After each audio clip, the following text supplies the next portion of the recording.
Well, that's got a loud fan, doesn't it? Yes, it does. Hey, everybody. Welcome to the GamerDad Talk Show for the night of November 5th. Tonight, we have in studio Gabriel Jacobs, my son. We have his friend Logan Christensen and my father-in-law, Mike Mueller. And we are talking camping. We are talking survival. We are talking guns and ammo. We are going to quiz these guys and see what their knowledge is. And we're also going to be talking about a little bit of home invasion tactics. As men, we've all got our plan of how we're going to defend our home, right? So we're going to talk about that. But we're going to start with camping. And let me introduce you to their pictures here. So in the top right, we have Gabriel. Gabe, wave at your camera. Hello. And Logan on the bottom left. Wave to your camera there. There's Logan. And Mike Mueller on the couch. So we're going to open up our conversation, and we're going to start with age before beauty. So Mike, we're going to ask you first. What is your earliest camping memory, and what actually made you like camping? Oh, great question. My earliest camping memory is Bear Lake, and this is really old school. Obviously, I'm a little older than these two guys, but it's when the big place that is now Sweetwater was called Ideal Beach. And my dad, this was in Salt Lake. My dad went down to what was called AAA Tent and Awning at the time. It later became Kirkham's, and I guess Kirkham's is kind of gone nowadays, isn't it? Yeah, I haven't heard Bought that. a big old huge cabin tent, and he bought 2 good sleeping bags and 4 not so good sleeping bags. You know who got the 2 good sleeping bags?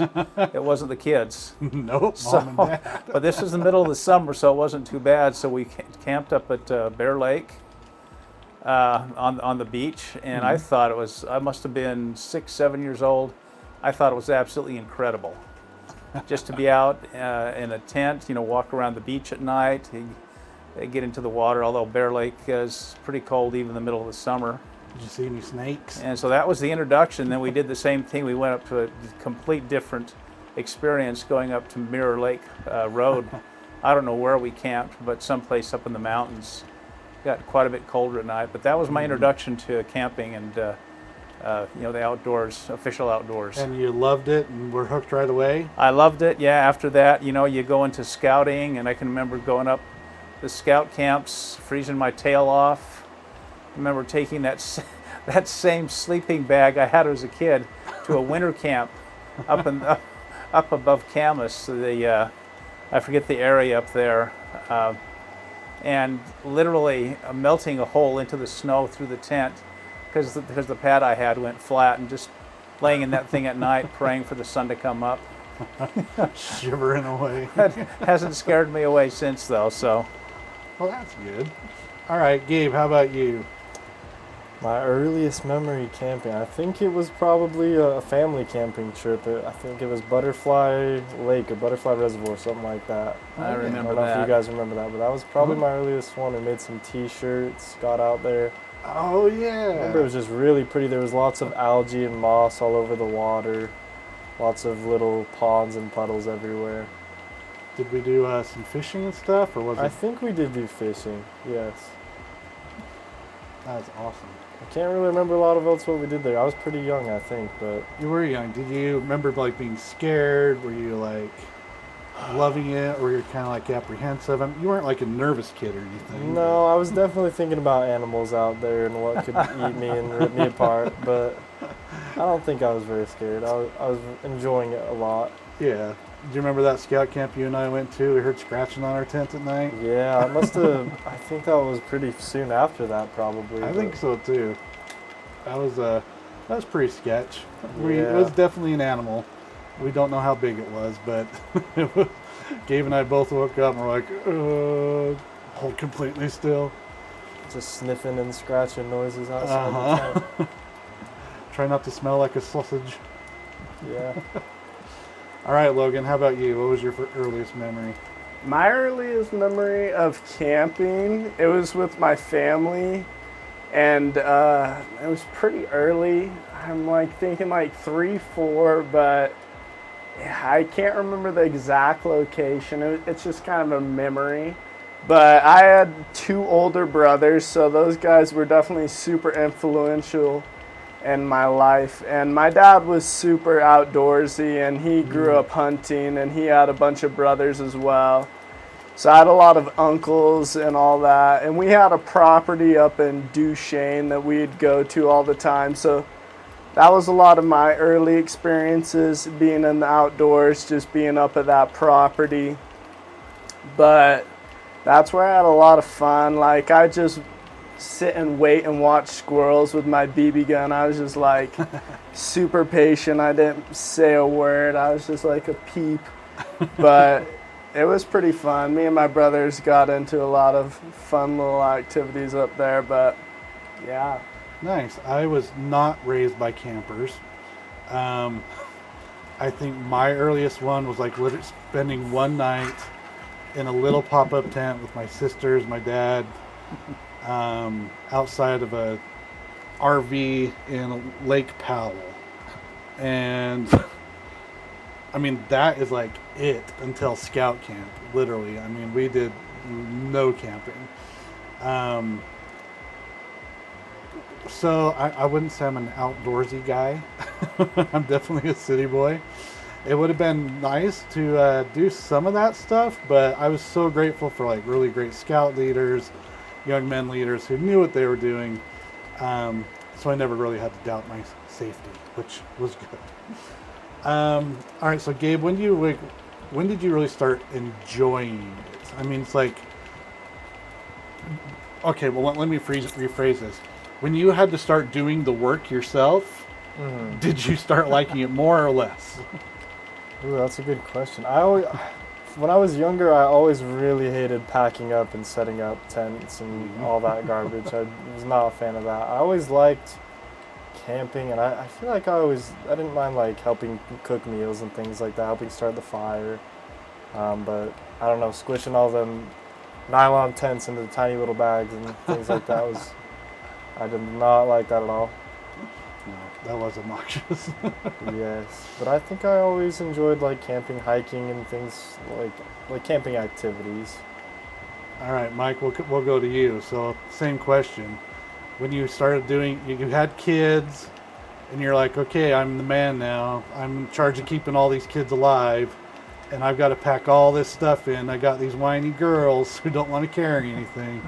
Did you like it a little less, or did it actually get you jazzed up? Actually, I got some preparation before getting married and have kids. Even though my dad had served in the military, he said the last thing he wanted to do was go out and sleep in a tent after being in the military. And so it kind of fell on me. So he literally could not set up the tent. And so even at 16, 17 years of age, when we do a little family, the church does these fathers and sons outings. I was the one that had to set up the tent because I was the only one that was able to do it. He even called me when we lived in San Diego to see if we were coming up.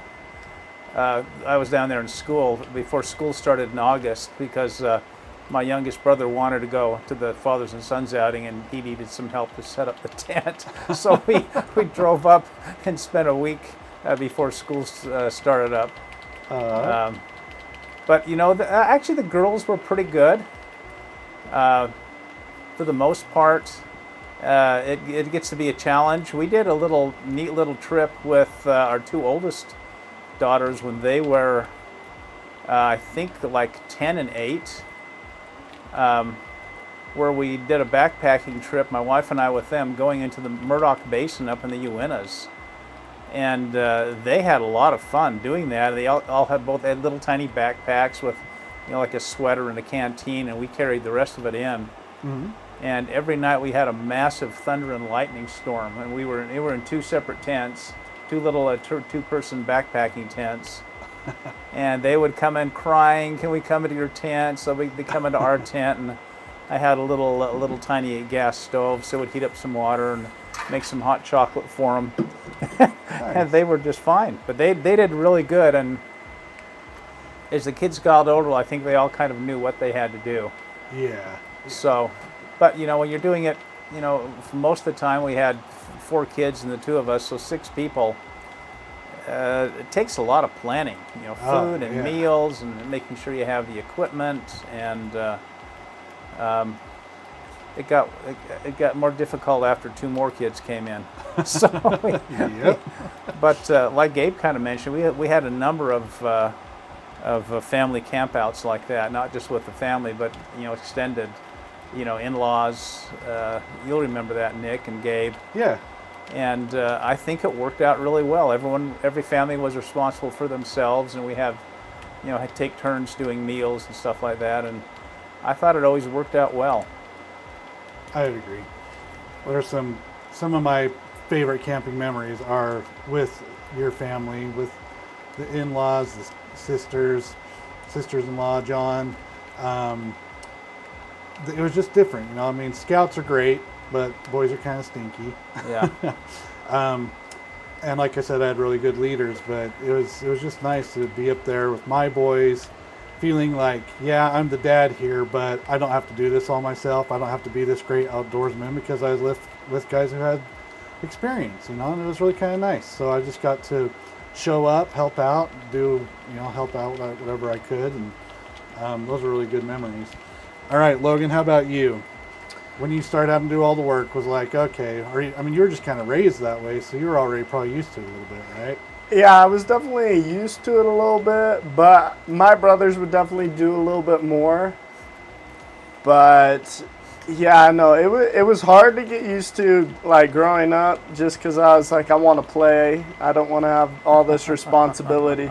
But as I'd grow up, I kind of liked the responsibility a little bit more, and like, I wasn't like, oh, this sucks, like cooking my food and like setting up my tent. I was like, oh, this is kind of fun actually, because I grew up kind of watching like those survival videos out in the woods, like all those YouTube channels. Like, I was just watching those, and I was like making little traps for animals.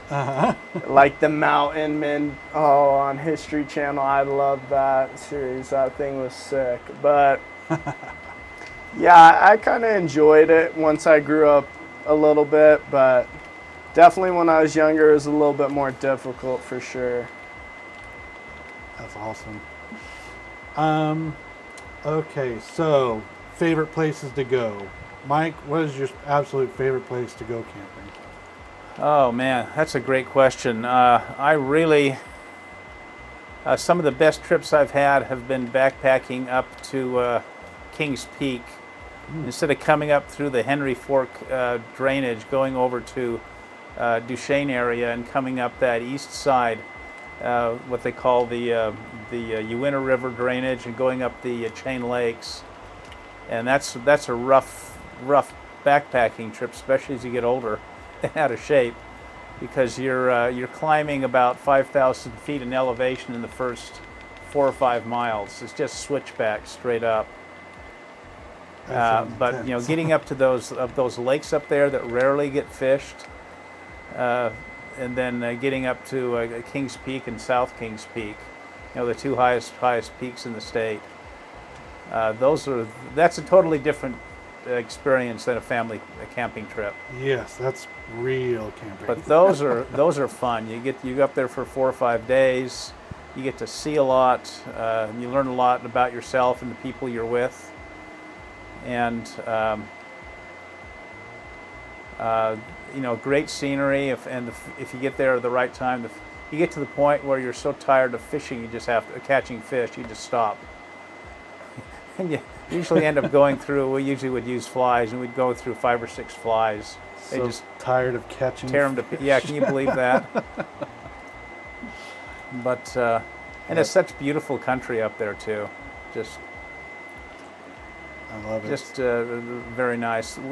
We had a great bad trip at one time, going up in the Wind River country in Wyoming, up to where the Green River originates, and that was quite an experience. But again, those kind of trips are totally different than family camping. All right, for our listeners at home, sorry, the PS4 is a little loud. But Anybody who has a PS4 knows they like to run loud. If it gets too annoying, we'll ask Logan to play something different. Simon can't open up his PS4 to give it a good cleaning, so he's got to get it cleaned up. So we'll try and remedy that for next show as well. All right, Gabe, where do you really like to go? Are you asking, okay, like just a specific place that I've really liked to camp, or narrow the question down a little bit for Let's me? just say somewhere you went camping and just went, wow, this is amazing. I could probably come here every year for the rest of my life. Well, every year I could go everywhere every year for the rest of my life, but I would probably say just the deep woods, Uintas area, like high elevation, big pine trees, anything that looks like that. I like nice cold dusk and dawn, but a warm sunny day. Some crisp air. Mm-hmm. That does sound nice. All right, Logan, same with you. Where do you like to go? Depending on the year, time of year, I like, in the wintertime, I like to go out to like the desert a little bit more. Kind of out by like the Morton Salt Factory. There's like a little island out there that's pretty sweet. Can go shooting out there. It's pretty fun. But sleeping out there in the wintertime's sweet. It's not too crazy cold. It's definitely wintertime in Utah, but in the summertime, I like what Gabe was saying. I love the Uintas. The Uintas are just so peaceful up there. And I just love seeing mountain ranges like for a complete 360 around me with like 0 cities. I think that's crazy cool. When you just climb up to the top of a mountain and you just look around, I'm like, wow.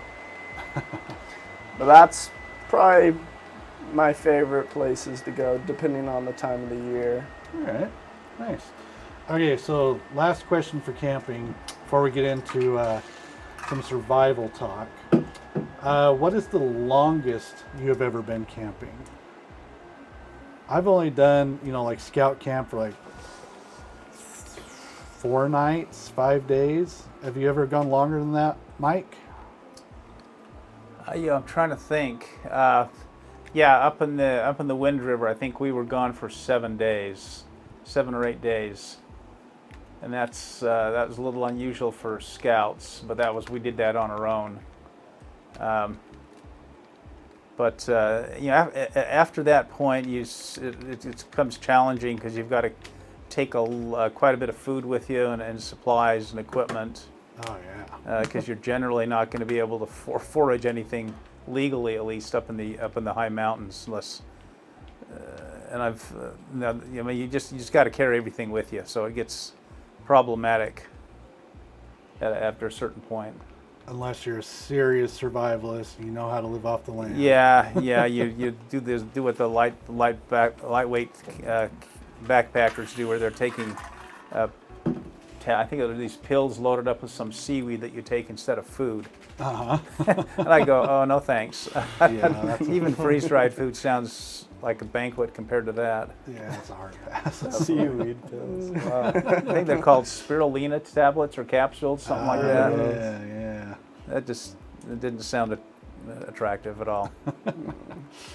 Gabe, how about you? Probably scout camps? I think so, yeah. 4 or 5 days. Logan, how about you? Growing up as a camper, did you guys I ever do a hardcore?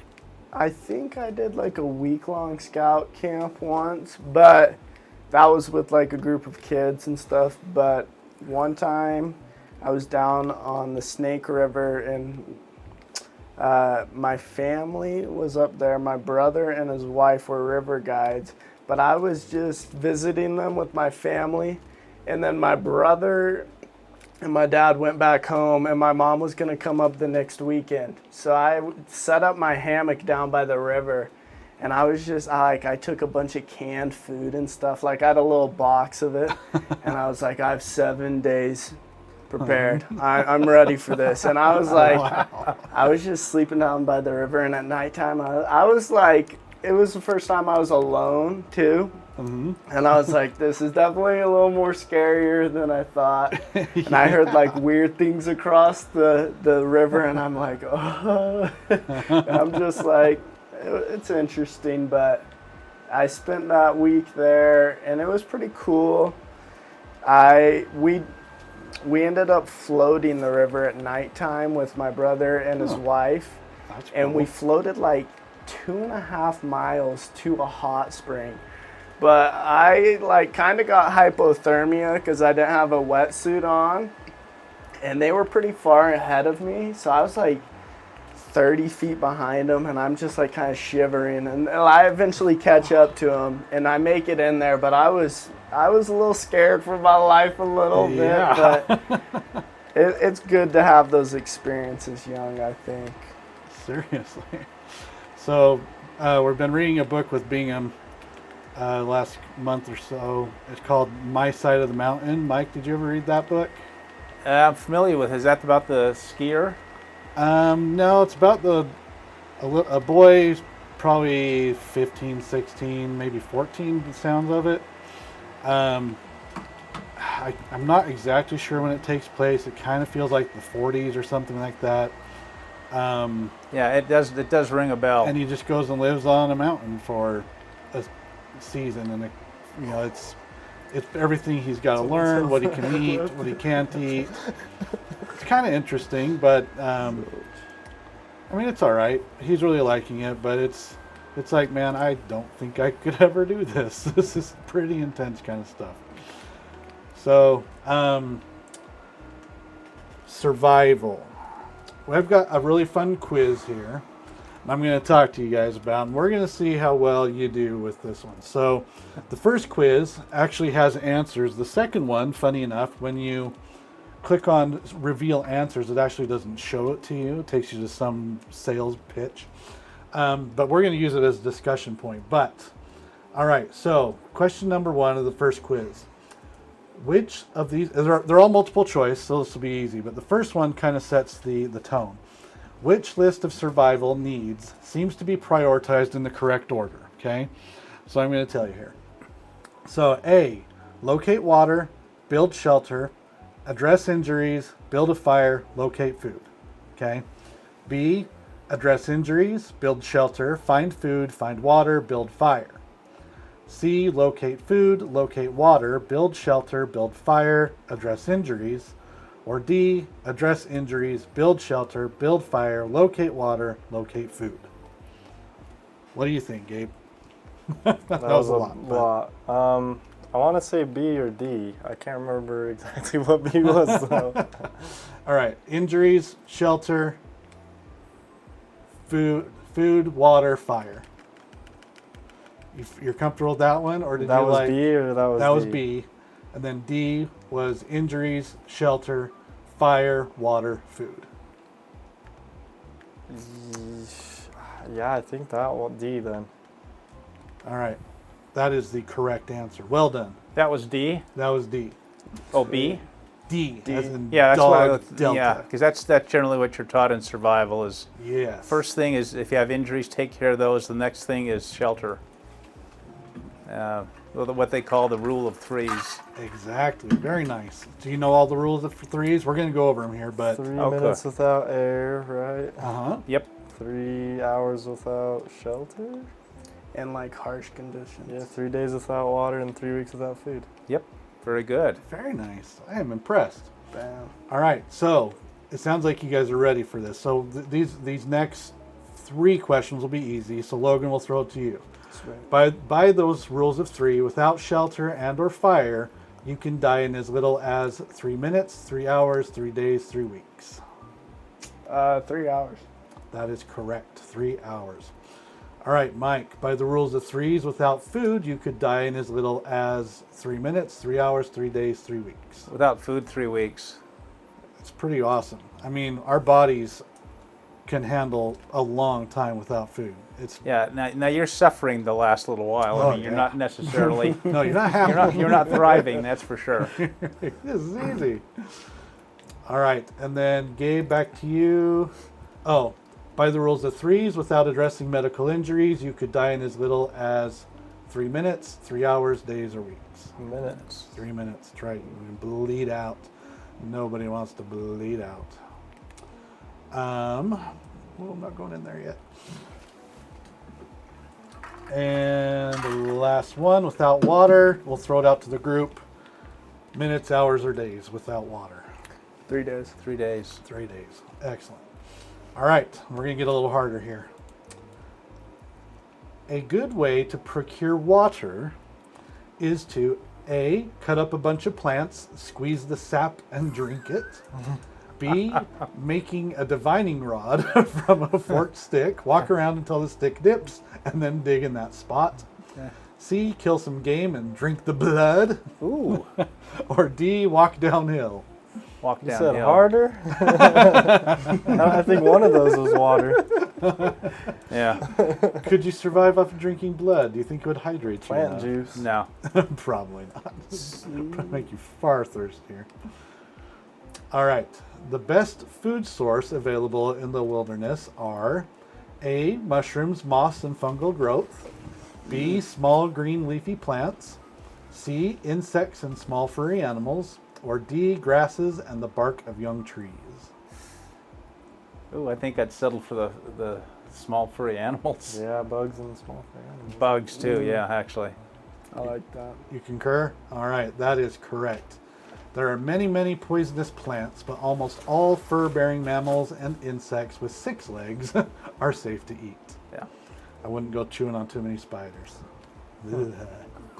I can't even imagine. Okay. The first thing you should do if you want to build a fire is A, chop down several trees to provide logs for your fire. B, make 3 piles of dry materials sorted into tinder, twigs, and firewood. Good. C, take out your lighter and test all the materials around you to determine what will burn. B or D, rub 2 sticks together vigorously for a few minutes to make a red hot coal, then blow on it until you get a flame. I'd say it was B. Just get out your Yes. materials Yeah. and sort them. 3 cents. I feel like you guys would do all right so far. Because those are all correct. All right.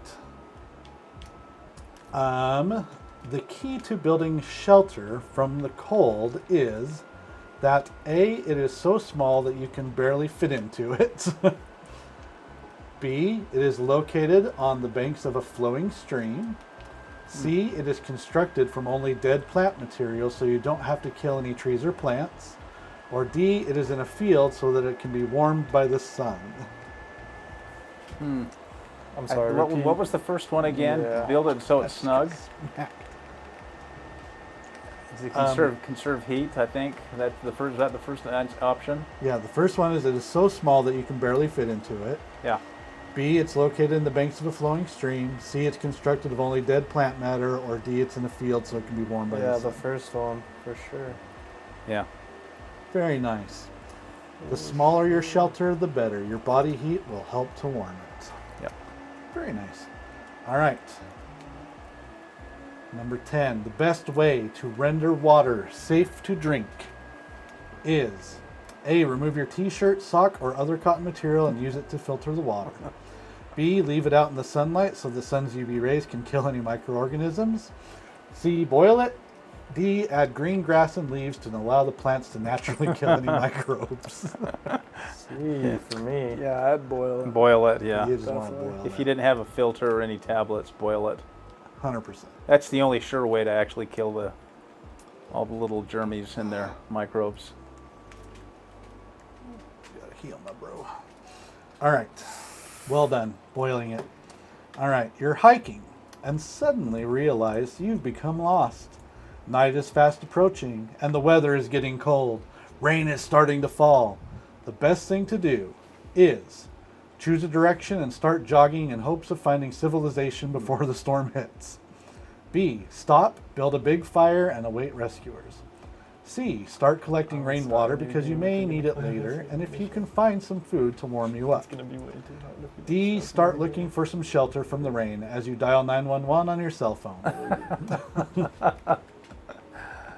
I would go with sit where you're at and try to build a shelter and to get some fire, but stay put. wait for rescuers to find you. You're not going to find them. Gabe? Yeah, I agree with that. Yeah. I don't think you're gonna use up a lot of energy trying to run off into the woods, finding your way home. Yeah. Just fingers crossed Right you're running before into something nighttime, good. too. I would say it depends on the situation. If you're not too deep, then sure, get somewhere high up and find the trail or find a road and just walk towards it. But depends on where you're at. If you're really stranded out there, then yes, probably stay put. All right. Build a Yes, you shelter. are lost. You don't know what you're doing. So Okay. yes, look for shelter from the rain. Dial 911, and sit and wait. Is that the answer? That is the answer. Oh, really? Yes. Being Huh. properly prepared means you have a cell phone, a radio, or other means of communication. And I just read this the other day that if you dial 911 and just kind of let it sit there, your phone will stay in emergency mode. And as soon as it gets even the most remote signal for anything, it will ping a tower with your location. This is a new thing with most particularly the newest iPhones, which is kind of cool. So the newer, more modern phones are becoming a little more smarter in the fact that they just might save your life, which is kind of cool. This segment is not sponsored by Apple nor any of its subsidiaries. All right, so 12. The best and most efficient tool in a survival kit for quickly building fire is A, a small disposable Bic lighter, B, a hollow knife handle full of waterproof matches, C, flint and steel, and D, a knife with which you can make a bow drill to start your fires. The quickest way? Quickest would be Is a that big the question? lighter, And wouldn't lighter, it? yes. Definitely the back. 100%. Yeah. That's right. Some of these are pretty obvious, but you think of the things you have on you, and if you're not even, like, oh yeah, I got a lighter in my backpack, but you're like, oh, I've got these waterproof matches in my knife, I'll use those first. I mean, people are just kind of dumb. So we're tackling these kind of dumb questions. The next ones get really hard. All right, not in this one. I mean, the next quiz. So which of the following is most correct? A, a little blade can do everything that a big blade can, and this is the best survival tool. B, a big blade can do everything that a little blade can, and is the best survival tool. C, blade size doesn't really matter in a wilderness survival situation. Or D, a blade is useless in a wilderness survival situation. I'd go for the big blade Yes. myself. Big blade could do anything a little blade could do for the most Yeah. part, unless you're using a machete. It depends on skinning Anything you animals and need to have stuff. done, yeah. That's when I would prefer a smaller blade. Is if I'm Yes. skinning like a squirrel, I can't have big hatchet. It's not gonna work as well. Okay, yeah, I think I'd take a smaller blade. you can only pick one. I'm not going to be able to make a shelter, though, with a smaller blade is what I'm thinking. If I have a Yeah. real I'll nice, just pick and up all I've twigs got is a and sticks. bushcraft knife, I don't think I'm chopping down the forest for my shelter. well, not Necessary. chopping down the forest, Necessary. but I understand. All right, you want to hear the actual answer? Yes. Those are good. They're all fine. I mean, you make good points. But it says a big blade can do everything a small blade can. Whether, it's more easy or not is irrelevant. The fact is you can use it. But little blades cannot chop and are ineffective for trailblazing and other heavy tasks.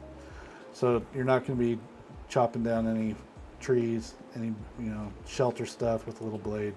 Yeah, ideally you have both. You have a big blade so you can, cut some, not trees so much, but small, brush in that. But you have a small blade if you need it. If you're really prepared, you've got both. Yes. If you had to pick one, would you take a nice big hatchet? Oh then? yeah, the big blade, not necessarily a hatchet, but a big bladed knife. Or machete, your mother's machete. Doesn't sound bad at all. Very nice. All right. Upon finding yourself in a dangerous survival situation, the best thing to do is react immediately and start doing whatever you think will help take your mind off the situation. B, start a fire to warm you up and signal for help. C, remain calm, take inventory of what tools and information you have, and then prioritize your actions to meet your most important needs first. Or D, sit down and then bend over so that your head's between your knees. Keep bending until you can kiss your ass goodbye. Definitely C. Definitely C. I've seen scouts try the D. Definitely sit still and take inventory and decide what you need to do next. That is correct. The most reliable natural navigation method is to use the sun and stars to get your bearings. B, determine north by the moss growth on the tree trunks. C, continue walking towards the moon in order to maintain a constant direction. Or D, follow the tracks of local wildlife because animals have a good sense of direction. Hey. Hey, correct. All right. We're almost done with this one. Pick the best choice. A small but practical survival kit would likely contain lots of food, water, and matches. A hatchet, a couple of sandwiches, and a Game Boy with good batteries. A cell phone, knife, plastic garbage bag, and a Bic lighter. Fish hooks, matches, twine, a Swiss Army knife, paper clips, and a bottle of water. Oh, they're separate groups. Yes, think sorry. The last I'll do one this might again. have been the one I'd pick. A, lots of food, water, and matches. B, a hatchet and a couple of sandwiches. C, a cell phone, knife, plastic garbage bag, and a Bic lighter. D, fish hooks, matches, twine, and a Swiss Army knife. Paper clips, and a bottle of water. Oh, that's hard between C and D. I tend to lean towards, maybe D. I don't know. I'd say C or D. D would be nice for the water. Yeah. I'd definitely say that'd be nice. All right, this one says it's C. A cell phone, knife, plastic garbage bag, and a Bic lighter. The kit contains the means to address your most important needs. Contacting help is chief among them. Garbage bag would be for shelter, Bic lighter for fire, knife for everything else, right? So, all right, yeah. D would probably be a close second, I would say. 100%. I think D would be more for long term in the woods. I was thinking like you're not gonna get picked up for a while. All right. Yeah. Like C would be great for getting help right away, but I was thinking I guess more about my future needs I can respect in the that. wild. Definitely. All right. If you're lost and cold, the best means of warming up is A, start hunting. You can wear the fur pelt of an animal for warmth. B, build a fire, heat some water, and drink it. C, build a large shelter. The work will warm you up. D, use your, oh my goodness, I'm not even reading this one. Use your lightsaber to open up the belly of your tauntaun. Climb inside. Sure it smells bad, but it'll keep you alive. Let's see. What was B again? Build a fire, heat some water, and drink it. Yeah. Yep. Yeah. Hot liquids will warm a body very quickly. Very cool. All right. 2 more. Three more. When you are lost in the wilderness, a crucial factor is conserving your energy. A, conserving your energy and sleeping when you can. B, finding lots of edible plants and animals. C, to keep moving so you can eventually find your way out. D, keep clean and bathe whenever you can. One more time. A, conserve energy and sleep when you can. B, finding lots of edible plants and animals. C, to keep moving so you can eventually find your way out. And D, keep clean and bathe whenever you can. B? Find lots of edible plants and animals. It's not I bad. kind of think between A and B. Yeah, A and B is loud flip flopping. This answer is A, conserving your energy and sleeping when you can will keep your outlook positive. A well-rested body works a lot better. Keep you from going to panic attacks and talking to yourself and going crazy. All right, which of the following statements is true? Almost all plants, except mushrooms and fungus, are safe to eat. B, almost all fur-bearing animals and 6-legged insects are safe to eat. D, almost all flowing water is safe to drink, and almost all fish and reptiles are safe to eat. We've already covered this one. Yeah, B. B. All right, last question, then we'll get to the serious stuff. The most important tool you can bring into the wilderness is a large knife, hatchet, or machete, a lighter, matches, or other means of building a fire. C, quality, layered, waterproof clothing. D, a calm, positive outlook and a brain brimming with practical survival knowledge. D. Yeah. Yeah. Obviously, your brain is what sets you above all other animals in the forest and on the food chain. All right, that was a good warm-up. The next one's a little shorter, thank goodness. But these are going to really test your skills. All right, you're hunting in unfamiliar wilderness, and you're concerned about getting lost. You'll be able to find your way to safety as long as you can orient your position with respect to which of the following guideposts? A prominent peak, pond, or other feature of land marked on the map. B, a baseline such as a road or river. C, a trailhead or parking lot. Or D, the sun. Yeah, I kind of like A, having a prominent point, whether it's a peak or a lake, something that's not going to move. I like And then that. use that to landmarks, get your maps definitely nice. set up correctly. Yeah. I think that or a road or river because it's a directional kind of thing. You can Yeah. find it from any direction, not any direction, you know, but you'll run into it if you go towards that. Okay. So you all think that was the best one? Sorry, I'm trying not to die here. at the Yeah, same time. definitely. I tend to like the peak or the I lake. think the peak's definitely nice to have. Yeah. All right. Again, these ones do not have answers, so we're just going off of consensus here. Just I like that one gathering though. it. That's what I was thinking too when I was actually looking through it. So I'm like, yeah, I'd say something you can see from a really far distance, and pretty much, from any angle you can look at and be like, oh, I know what the front of that looks like, and I'm not at the front You of can that. kind of use that to keep from walking in circles too, Yes. a little bit. All right. I agree. I like that one. All right, number 2. You become aware that you have lost your bearings. Your first step is to A, stop walking and immediately make camp. B, follow the nearest water course in a downstream direction. C, gain a ridgetop or advantage point.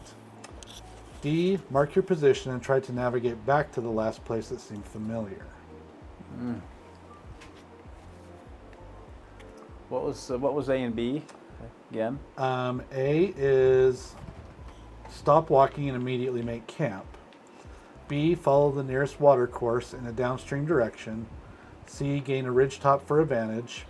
Or D, mark your position and try to navigate back to the last place that seemed familiar. I think follow a river. That eventually will take you to some place with people.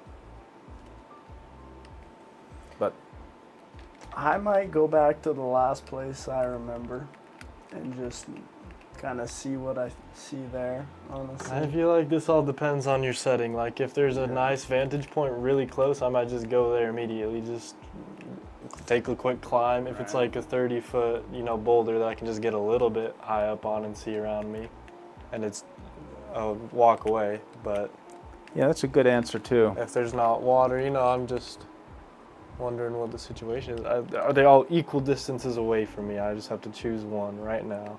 Because I think I'd go with Logan. I'd just try and find my way back to the last spot. Right. Re-jog the memory. So there's no right answer, Nick. We have a discussion.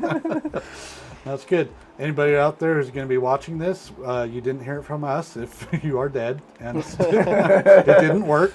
You heard it somewhere else. All right. Well, yeah, I like that. I mean, if that's what you guys do, you guys are the pros here. All right.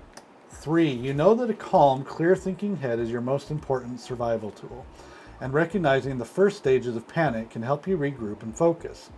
What behavior is sure indication that you are losing your cool? Talking to yourself. A, walking in a circle. B, breaking into a trot, starting to run. D, dropping your rifle and pack so you can move more freely. D, turning downhill to find a creek bottom to lead you to safety. Walking in circles? I can't. Wait, what? Well, if you're dropping a gun in a pack, you're just kind of going crazy at that point, I think. Yeah. You I mean, just unless drop all your supplies. is it dropping and then moving on, or just like taking it off to stretch your shoulders? What's going on? Are you just walking away from all your stuff? Yeah. I don't know. That seems pretty crazy. I mean, a lot of Generally, people. when you start running, if you're like, That's true. where am I? That's And you true. just start running, then you're going. I would into never panic. start trotting. I think I'd agree with that. We're one. not amateurs. Yeah. we're not average. I would say that. Forgot about that option. I think I'd agree with that, and I think that when you start panicking and you're just like, oh, if I just got to run to safety, I got to get somewhere quick. That's when you're like, Takes you deeper in. yeah, you're losing your cool at that point. What do you think, Mike? Same thing? Yeah, I think too. What did that would say? Drop your pack and gun and take off. Yeah, so you'd have less to carry. Okay, well, that might be the worst one. Yeah. I don't need this stuff. It's just slowing me down. I don't want the thing that'll keep me alive, but All right, so here's a good one. Even if you're lost, you can fix your position on a topographic map as long as you can do which of the following things. See 2 landmarks marked on the map. B, see 1 landmark marked on the map and orient your compass with respect to the sun. C, estimate your pace, direction, and time traveled from a fixed location on the map. D, take a bearing with your compass to a prominent landmark marked on the map. Oh, sorry, this got screwed up. That was it. I'm going to fix this so I'm not screwing up the next one. So I'll read that one again. All right, so even if you're lost, you can fix your position on a topographic map, as long as you can do which 2 following things. A, see 2 landmarks marked on the map. B, see 1 landmark on the map and orient your compass. C, estimate your pace, direction, and time traveled from a fixed location. Or D, take a bearing with your compass to a prominent landmark. I think B, seeing a landmark and having the compass and the sun, I think you could find yourself a pretty decent area. As long as you kind of eyeball how far away you are Was from the A landmark. 2 landmarks? Was that what A you was 2 said? landmarks. Yes, 2 landmarks marked on the map. No compass. No compass with that one? It's just Yeah. map and Yeah. 2 landmarks? Okay. But that'll work. If you Yeah, got the 2 yeah. landmarks, that'll work. Because the map will tell you north, south, east, and west. Mm-hmm. So that's one answer. But it was 2. Wasn't it which 2 of the following, Nick? Sorry. Can do which of the following things? Yeah. So just what would be the best case scenario for all those things? Yes. You guys said 2 landmarks. None of them are really wrong, but you. I mean, one of them I have 2 landmarks, and one of them I have a compass. Yeah. All right. Do you think with any of those things you guys would be able to figure it out pretty well? I think A and B you could figure out where you're at for the most Yeah. part. If you got 2 landmarks and you know how to read a map, you can get oriented pretty quickly. Yeah. I mean, I'm looking at C and I'm like, estimate your pace, direction, and time traveled. I mean, yeah, It's pretty hard to do unless you're paying attention. Unless you're already oriented, that's tracking what it. you. That's Counting what you'd start every to do. step. Yes. Going 60 meters due east. All right. Number 5. You are definitely lost, and it's getting dark. Which camping spot will be the warmest once the sun goes down? A, a forested south slope. B, a forested north slope. C, an open south slope. Or D, a creek bottom. I think you'd want a south slope, with the sun's always going to hit the south. Yeah. It depends on which hemisphere as you're in, maybe, but True. for us, wouldn't it be the south? Yeah. Yeah. Is it a forested south slope? Forested, Was that yeah. the wording? Yeah. Yes. Definitely nice don't want to for be in the wind. open. You have no way of preserving any heat or getting sheltered from wind and stuff like that. Yeah. All right. Sounds like you guys are all in agreement with that. So that works for me. All right. Number 6. Halfway through this one. The weather is bad and you only have matches.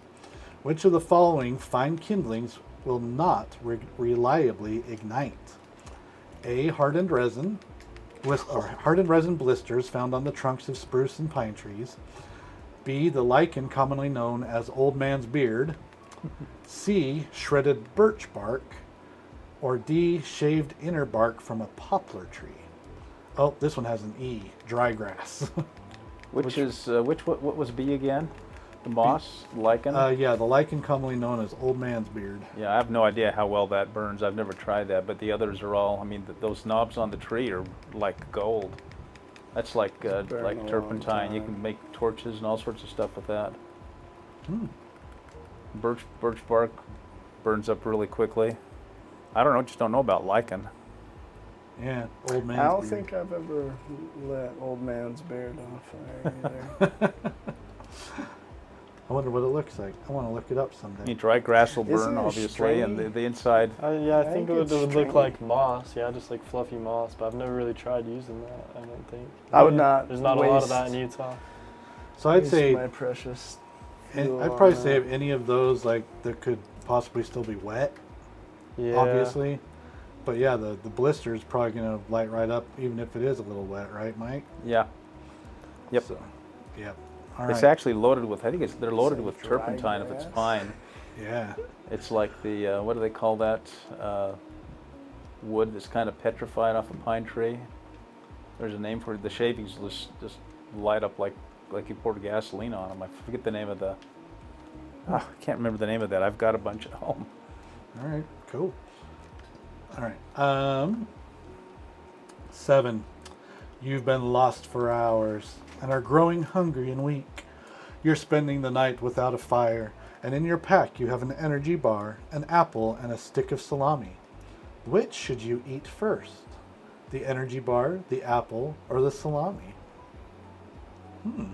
That's pretty interesting. It's night and you're cold and you're tired.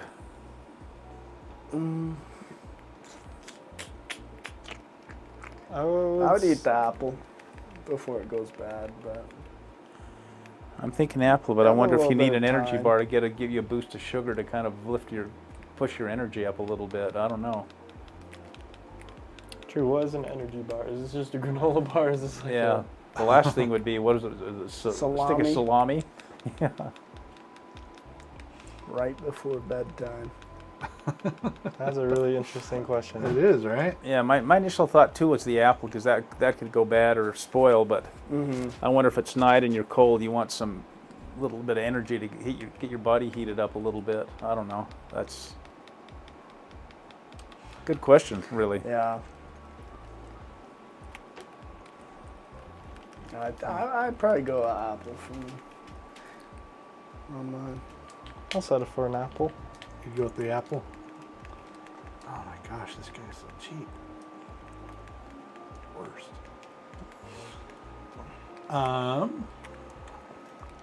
All right.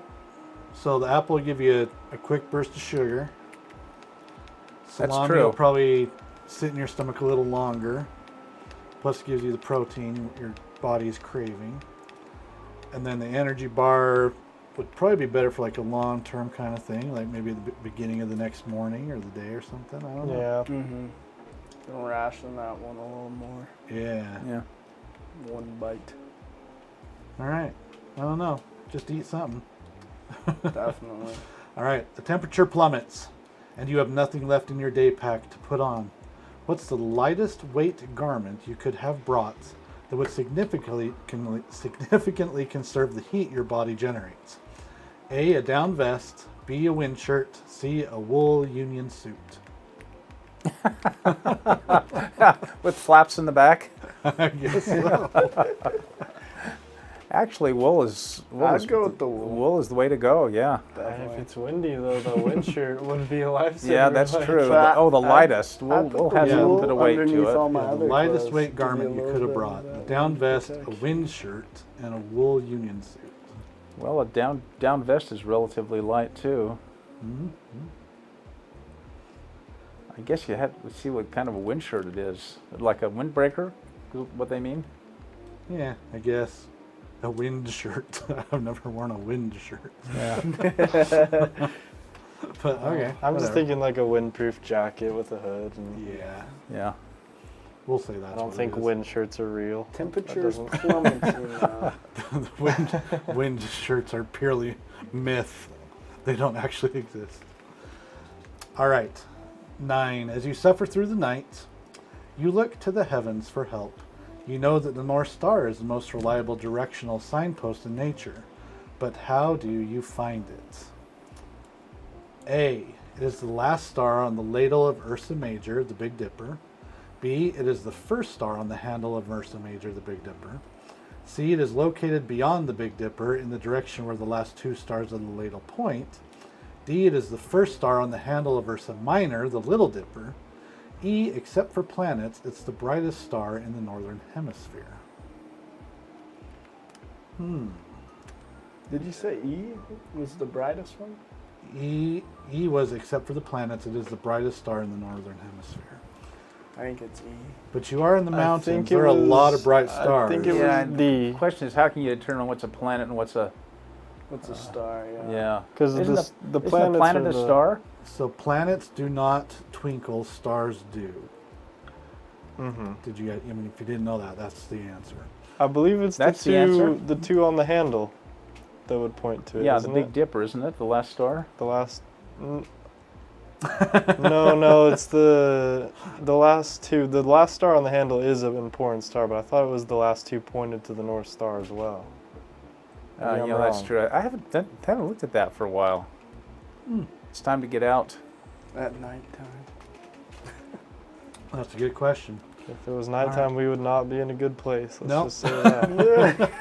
All right, we'll look for the answer after, maybe at the end of the show. We'll put that on the Patreon for the Patreon subscribers. Yeah. They'll be like, "Wow, I never knew that."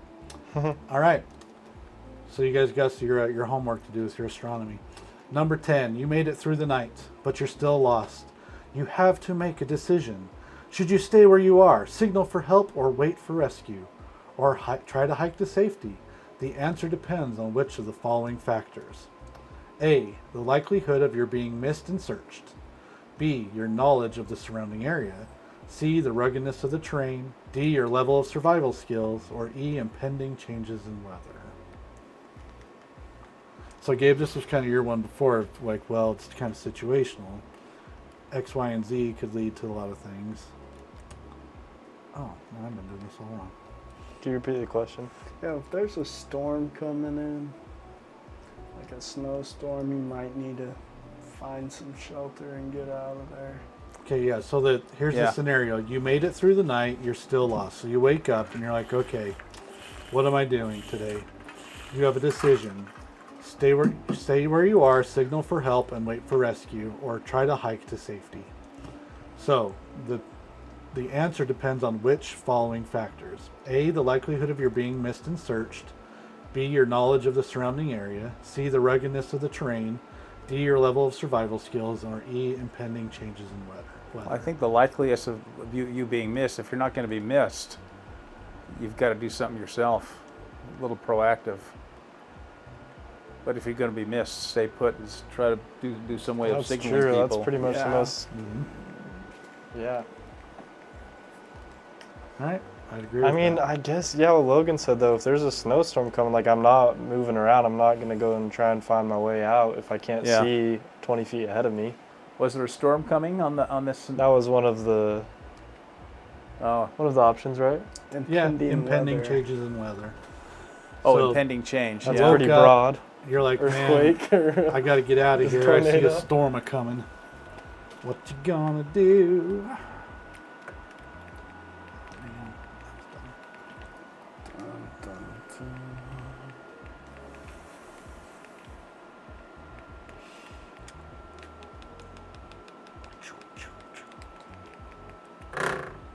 All right. Hypothermia. God, I was in a cozy. Hypothermia is the #1 killer of sportsmen and the biggest threat to your survival. Which of the following signs should you look for as an early warning that you may be hypothermic? A, profuse sweating even in very cold temperatures. B, being unable to accurately touch your thumb to the little finger on the same hand. C, poor vision. D, confusion. E, low reflex time. Oh, it didn't have shivering on there? I'd maybe go E, low reflex time. You're slowing down a little bit I think more. that would be kind of hard to deduce, though. Like, how are you going to figure out your Somebody own got to read? throw Throw a a ball. pine cone at my Somebody face. got to throw a ball. Like, I don't know how I'm doing that on my own. Throw your knife. What were Throw your knife the up in last two, Nick? Still got it. Poor vision, confusion, and slow reflex time. Yeah, the first sign of hypothermia is shivering. But yeah, I think I'd kind of go with that as the next sign of hypothermia. What do you think about the sweating, even despite cold weather? I know a lot of people, for their hypothermic, they take off all their clothes because they just feel like they're just gonna die and pass out because they're so hot. They feel really warm right before. I think that would be the later stages, though, right? It is. Like you're about to just immediately die.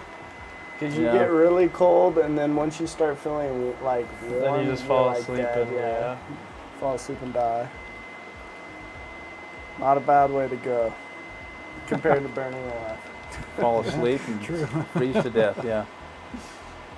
All right. I don't know. I need to really find these. That's a good one to think about, though. I love that. Okay, so the question was the early warning sign that you might be hypothermic. So you're not on death's door yet, but you know what? You're in danger. You better find some way to warm up. So, all right, last question. Then we're going to get to some other things here. Where are searchers most likely to pick up a track by which they can identify you after you are reported missing? A, on the trail you used to go hunting. B, within 3 feet of your vehicle. C, within the specific area you said you'd be hunting. Or D, on the floor mat of your vehicle. The best place to find a track? For like just like your shoe print, I'd probably. Yeah, I think that's what Depends on where you parked. Like if it's kind of like if there's no other cars around and it's just like kind of dusty. I don't know. It depends. It really does. That's an interesting question. So, definitely not on the trail you used to go hunting, right? I mean, that's Definitely pretty not far. that. Within 3 feet of your vehicle would probably be pretty close. Yeah. Within the specific area you said you'd be hunting, that one's not great either. On the floor mat of your vehicle. So unless it's a really dirty floor mat, Yeah, you got muddy boots. not really. So yeah, probably just within 3 feet of your vehicle, right? Maybe by your trunk, probably be the most obvious place. All right, I am pretty impressed. You guys knew quite a bit of those harder ones, or at least you came to a consensus on them, which was also good. That astrology one got me stumped. So, on the same vein of survival,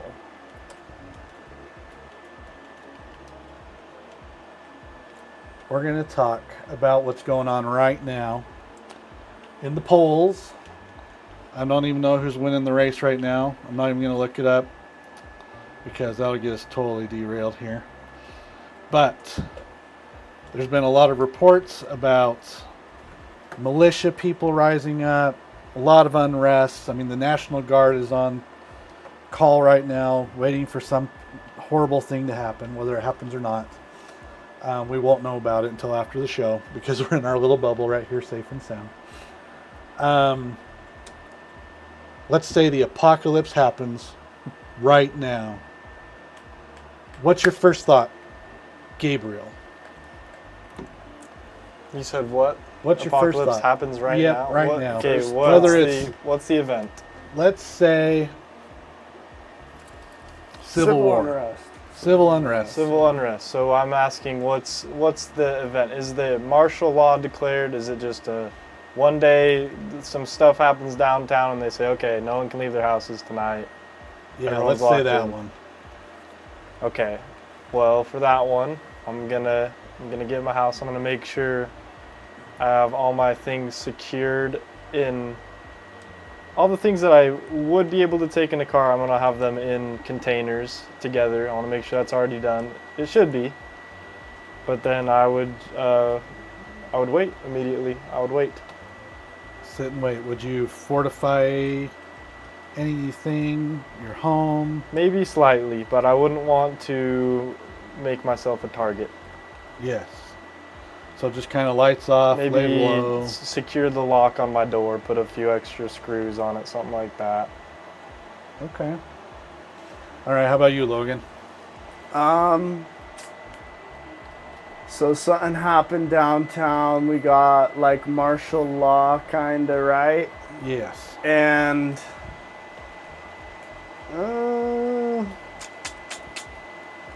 I think I would have to wait it out, but I'd be at my house. I'd have all of my radios charged up. I'd just be making sure all my water's good. But yeah, I'd be contacting family if cell phones are still working.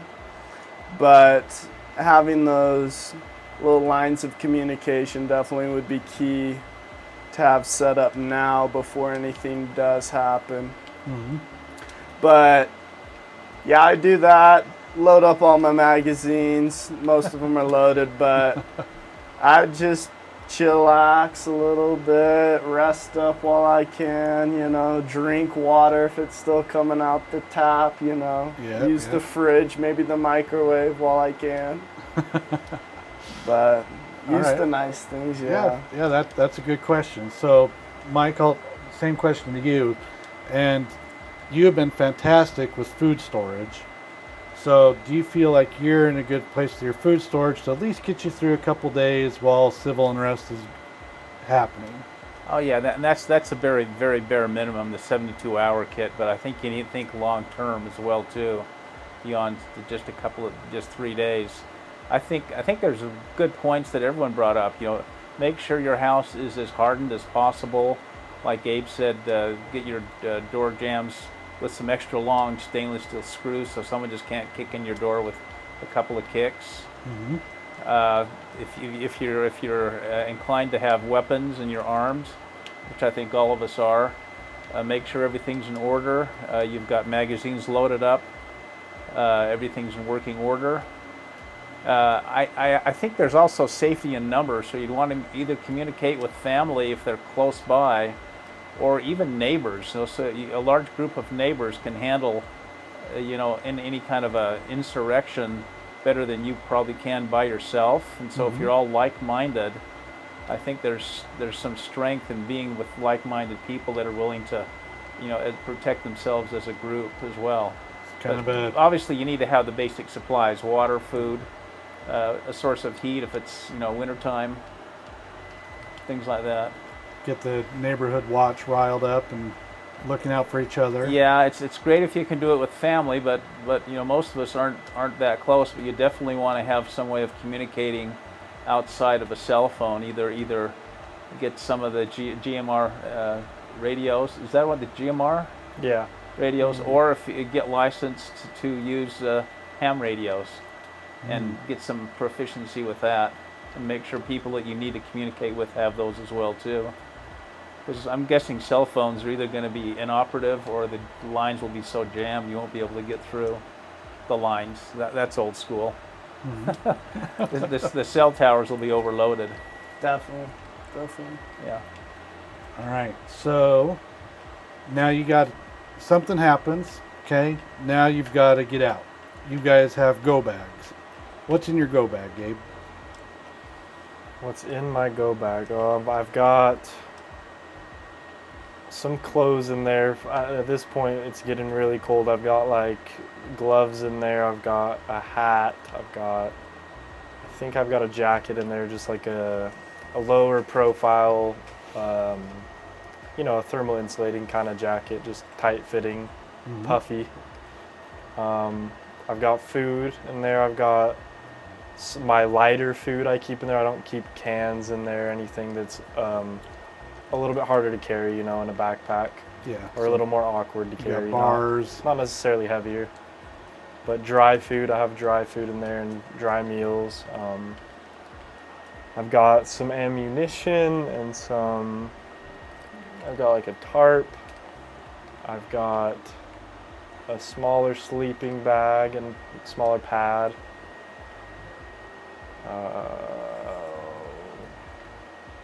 I've got some steel, it's like steel wire, it's not rope. I do have a little bit of rope, but I have some steel wire, which I've never really used per se in any kind of situation, but I've heard it could be very, very useful, and I could see how it would be very useful as compared to a rope when it comes to like friction and just other kind of uses.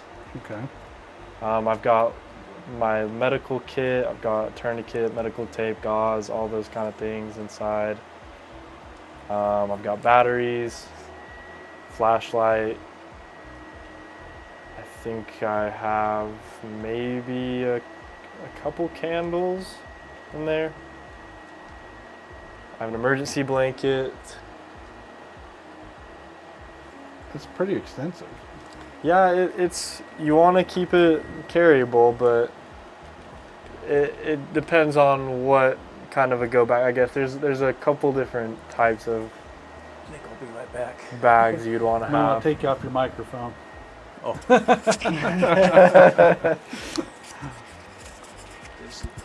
But I would say mine it's a little bit on the heavier side, but it's not huge. It's mid-size. You could walk around with it. I could walk around with it comfortably for a long time.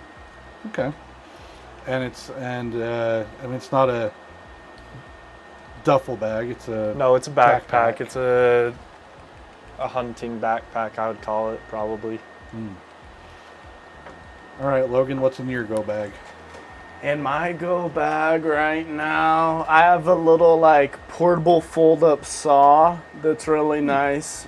Like I use that just for getting like bigger logs. I have a little hatchet that I'll use for chopping down a little vegetation, bushwhacking through.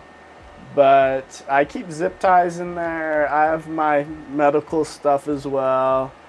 I like to keep that pretty stocked up, having my proper PPE and all of my tape and chest seals, tourniquets, gauze, having all of that ready, knowing where it's at, keeping inventory on those. But I keep that. I have a little like monocular. It's just like the one eye. I don't have binoculars yet. I want to get a rangefinder, but I keep that. I have a little bit of food. I don't keep too much in there. I have my cold weather gear that I have as well, but that'd be more external. But I do have a tarp as well. It's a big like camo tarp kind of thing, but it's nice for concealing yourself a little bit. And yeah, that's about it. Oh, a water filter. I have a water filter yeah, in my go yeah, bag, I of course. do have that as well. Very, very smart. Mike, do you have a go bag? You and Isla. Yeah, in fact, I've been working on it, some modifications the last week or two. Everything I've heard so far, I didn't catch all of yours, Logan, but everything that Gabe mentioned, what I heard of you, is things you want to have.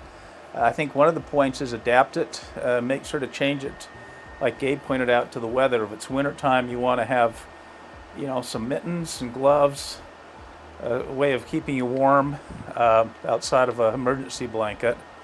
Or in addition to that, you want to have food. I always suggest having several means of starting a fire besides a bic. So you if you have, what's the rule of thumb? If 3 is 2 and 2, or 2 is 1 and 1 is none. Yeah. So I have bic lighters, and then matches, waterproof matches. I have a little tiny thing that's got a flint. It's almost like a little tiny cigarette lighter. And then ferrule rod is always handy. Doesn't take a lot of experience. It's not like a bow drill. You don't have to really learn how to use it. Just scrape up the scrapings and or raise the sparks. Let's see. Water treatment. You talked about having a filter or some tablets. I like in ours, we have a water bladder that has about 1 liter of water in it, 1.5 liters or so of water for immediate use if you don't have a canteen. I like that. Pardon? I like that. Water bladders, those are very nice, Yeah. especially if you're on the move. Yeah, because if filter is great, but tablets, you're going to have to wait at least a half hour with the bladder. You've got like a Camelback kind of a thing. You've got some immediate water that you can use to try to stay hydrated. you really have to customize it to what you need. If there's any kind of medications that you need to take on a daily basis, make sure you have a little bit of those involved, as well as just in addition to that, a decent but compact first aid kit.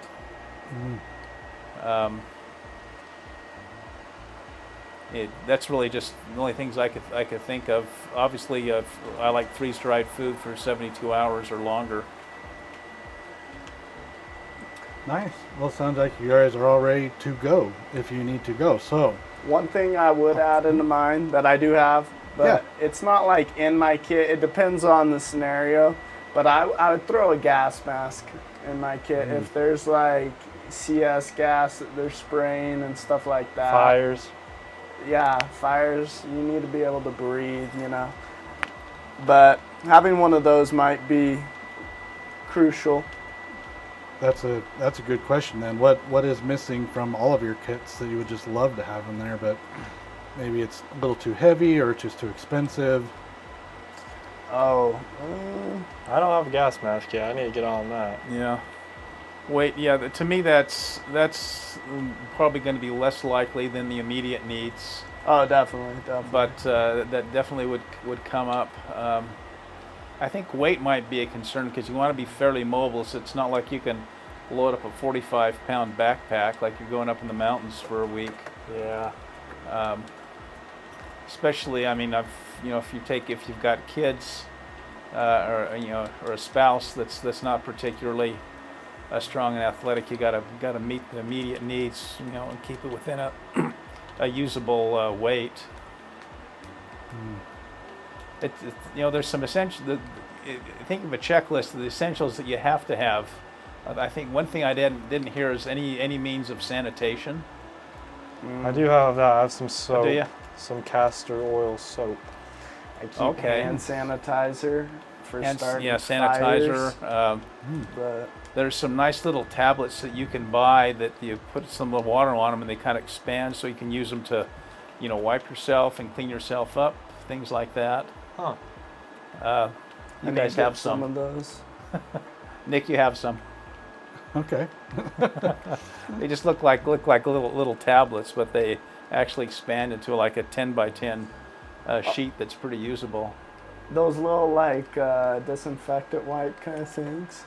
Can be, yeah. They don't have any disinfectant in it, but yeah, those disinfectant wipes, just some Oh wait, baby, no, I baby think wipes. the alcohol pads. I think you're talking about. Yeah. Okay, yeah. Yeah, baby think I have wipes some would be of good. I mean, all that stuff is going to be useful. Definitely for cleaning yourself. Yeah. For sure. All right. So then the big question is, where do you go?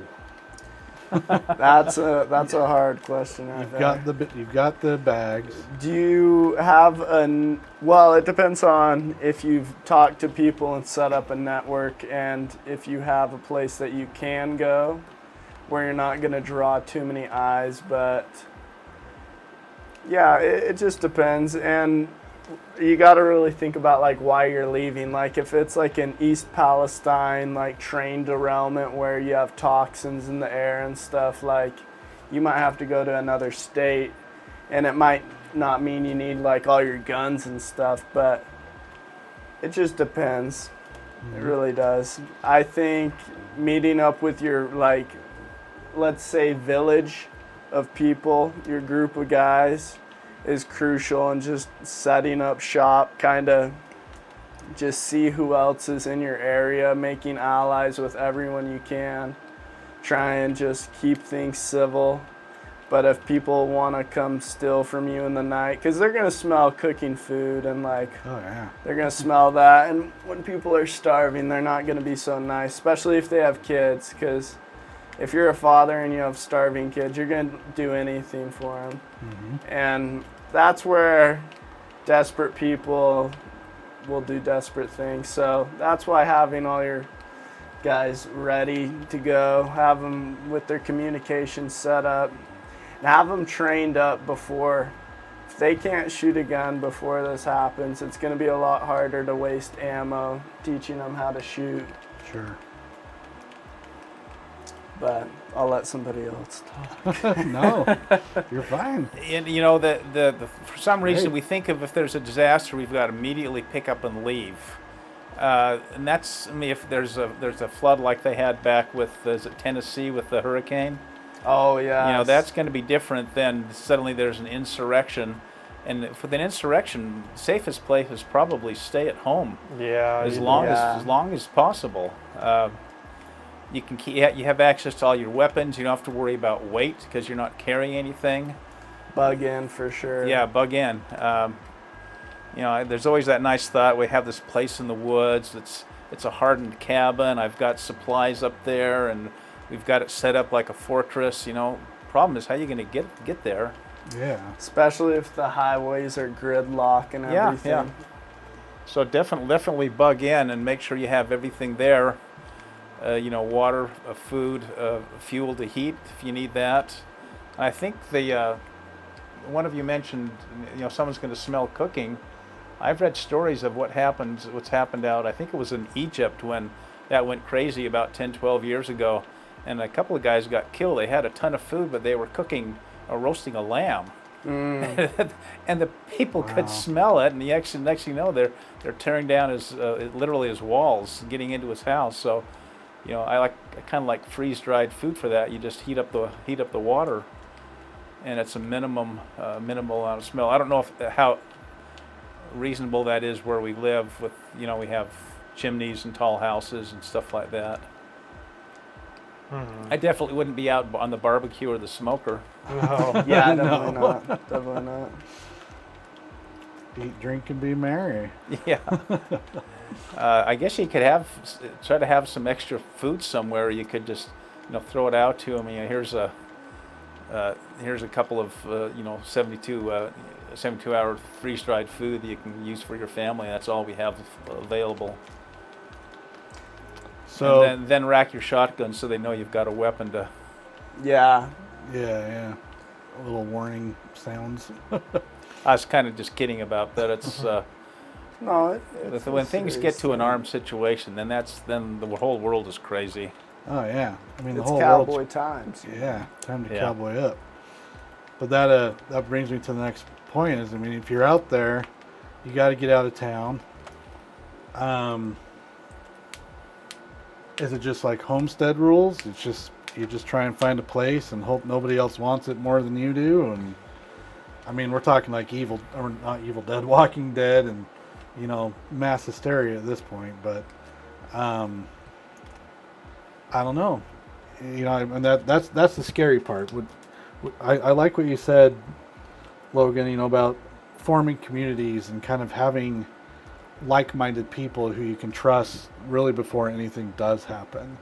And I see why people, you know, there's militias, there's you know, I think really, like you said, Mike, is just, you know, having good relationships with your neighbors and working together. And even if you have to move together and strengthen numbers. You know, I think that's probably the safest possible thing you could do.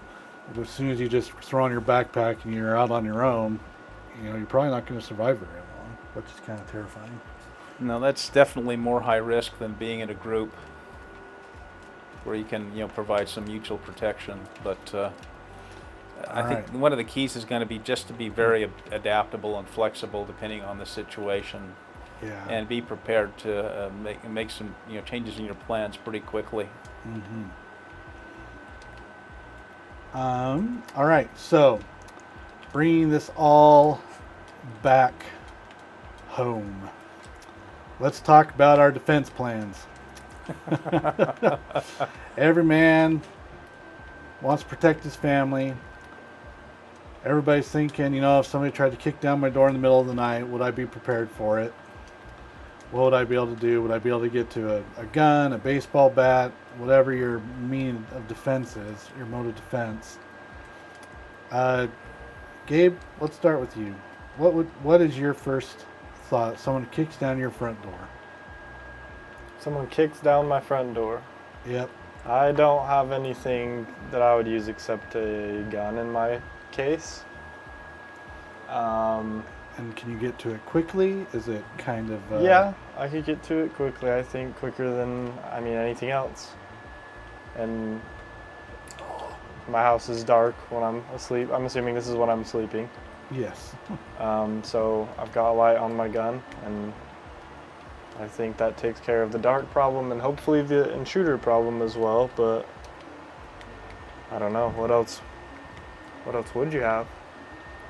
I don't know. I mean, If it's at the end of times and I'm boarding up in my house, I might have some traps or something. I don't know. Maybe some booby traps, but okay.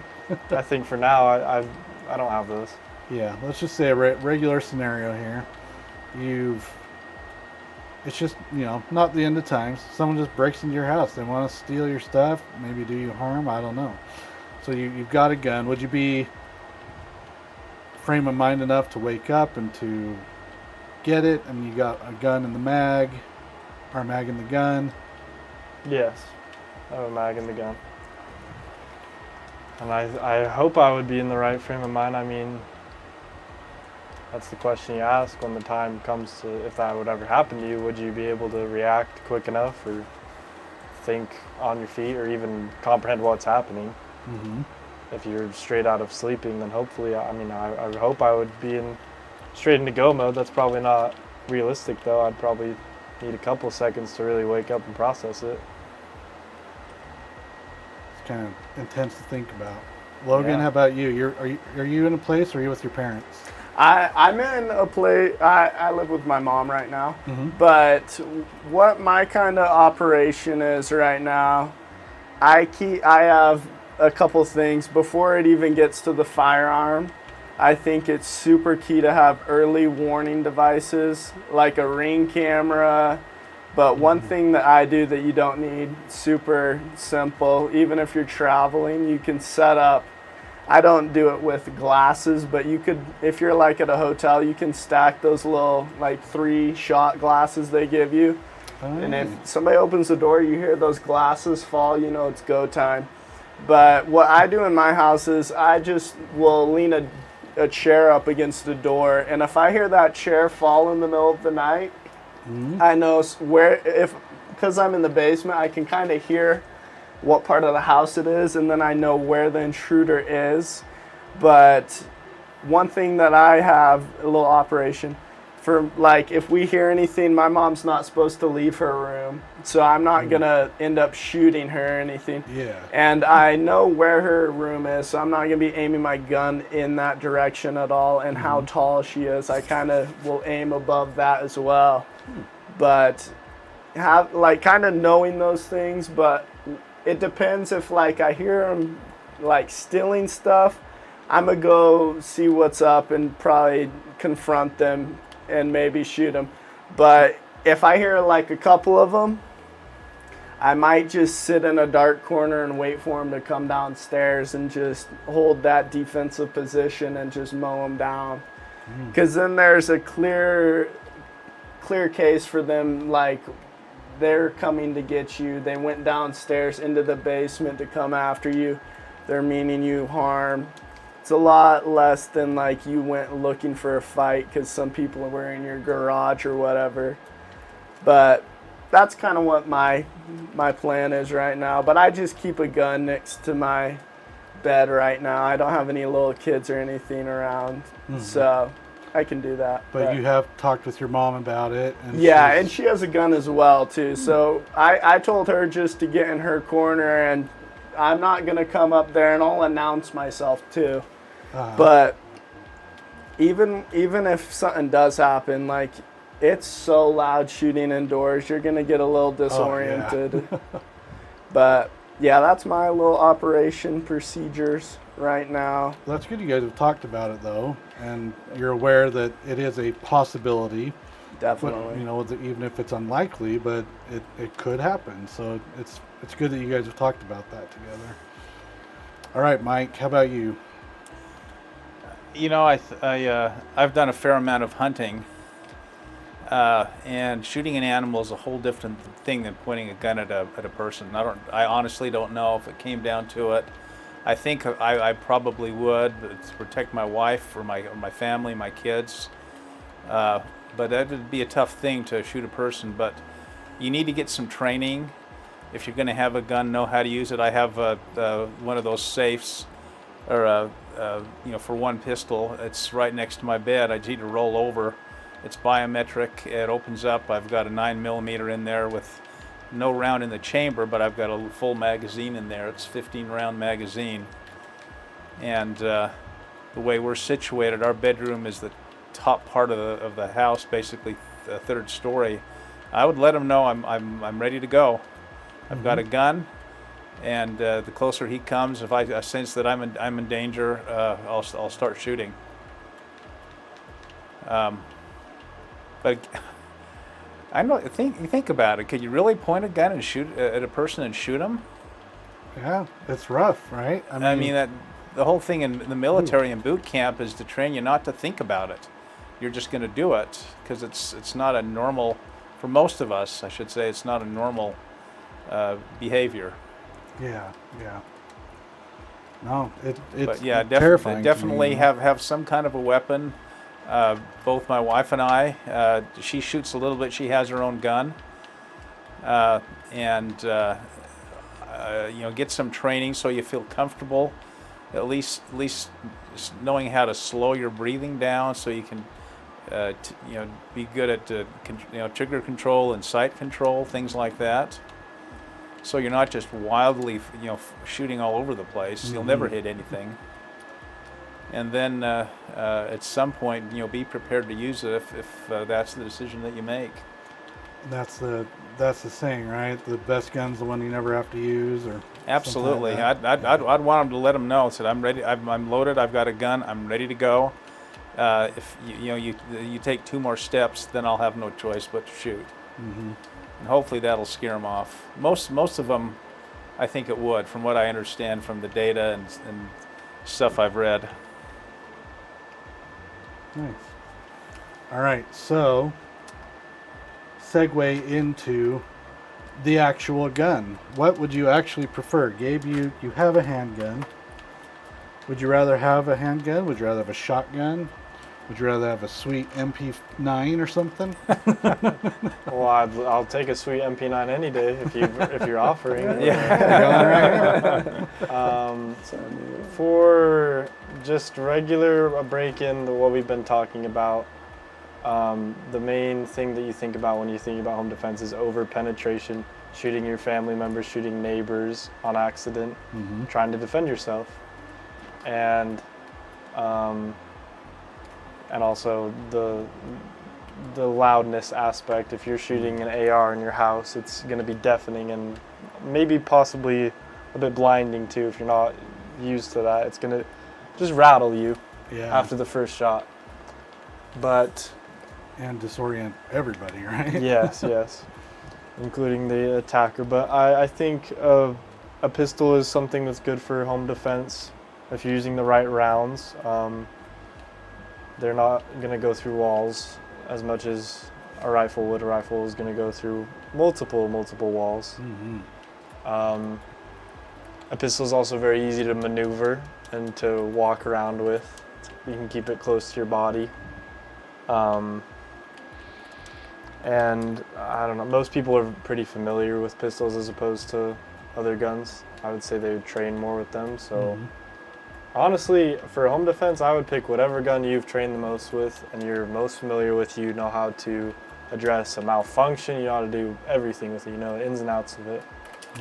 And me personally, if I had to pick, I would sleep with a shotgun by me every night, because if you load a shotgun with the right rounds, it's very not likely to over-penetrate if you load it with some kind of bird shot or just a lighter lead shot load. And it's harder to miss with a shotgun as opposed to a handgun. Okay. How about you, Logan? Right now, I just have like a little, it's like an SMG, but I have a little Mac 11 that I use. It's an MPA Defender, but it takes Glock mags, so I just have those in there. It's 9mm, so I'm not too worried about over penetration. It's definitely going to go through some walls, but I'm just going to be careful about where I shoot. and the height placement of where those shots are landing. But I have like walked around like the outside of my house trying to like see kind of like the angle, like if I was in my basement and I was shooting up this way, would it hit any of my other neighbors' houses? And I was surprised. I was like, yeah, no, I think I could get that done. It wouldn't hit anybody nearby, which would be ideal. But yeah, just a little 9mm, just 4 points of contact, because I got the hands on and the shoulder, and then I can put a little cheek weld up, just kind of stabilize a little bit more. But it's not crazy loud, which is nice, but that's what I use right now. I have a little, I'm totally blanking the name right now. It doesn't even matter, but I have a bunch of little attachments on there. But it's a fun little gun, but that's what I use. Thanks. All right, Mike, how about you? Well, you know, I have a 9mm, a nice one that's right by my bed. But the more I think about it, you know, from playing paintball, when you get hyped up with adrenaline, you really have a hard time controlling. You know, practicing one thing at a range, but being in a real live fire situation is a whole different deal. So I think a shotgun, and I would kind of want to. In my house, I don't have to worry too much about hitting a neighbor because I'm so far from all my neighbors. But I think loaded up with double-aught Bach, so basically like sending 8 or 9 9mm shells in a spread at a person. I mean, if you want to take someone down, I know with that I have a better chance of hitting them rather than missing. And shooting a pistol, I mean, at night even is just way harder. Yeah, it is. Definitely. It'd be really hard. Unless they're just really, really close and you're not aiming. But if they've got distance between you and you have to actually put them in your sight picture, it's just, if you're not trained for that, it's going to be really difficult to do. And that takes really extensive training too.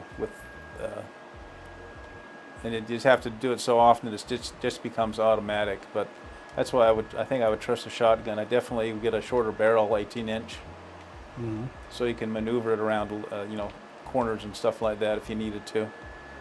So I was watching this really cool YouTube video. A guy who's a master at like CQC and things that he'd rather have in his house, and he has two things. He has a shotgun for all the exact reasons you guys just said, and a baseball bat.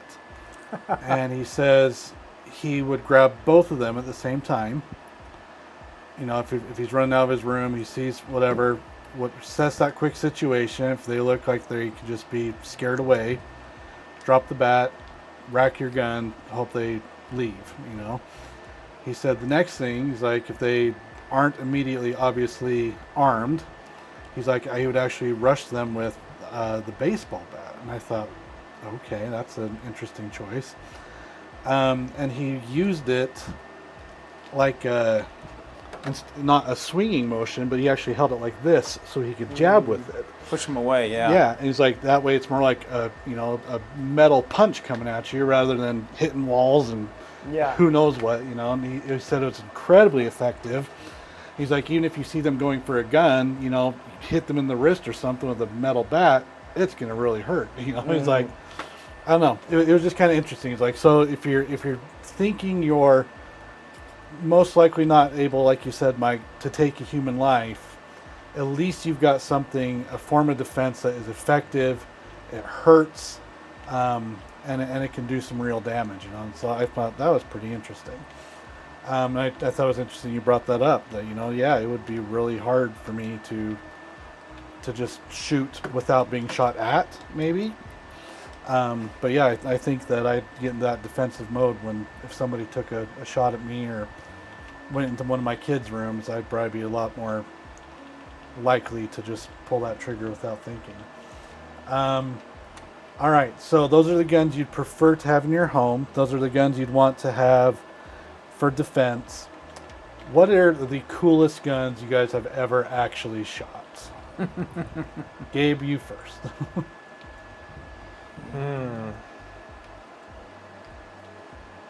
Coolest guns.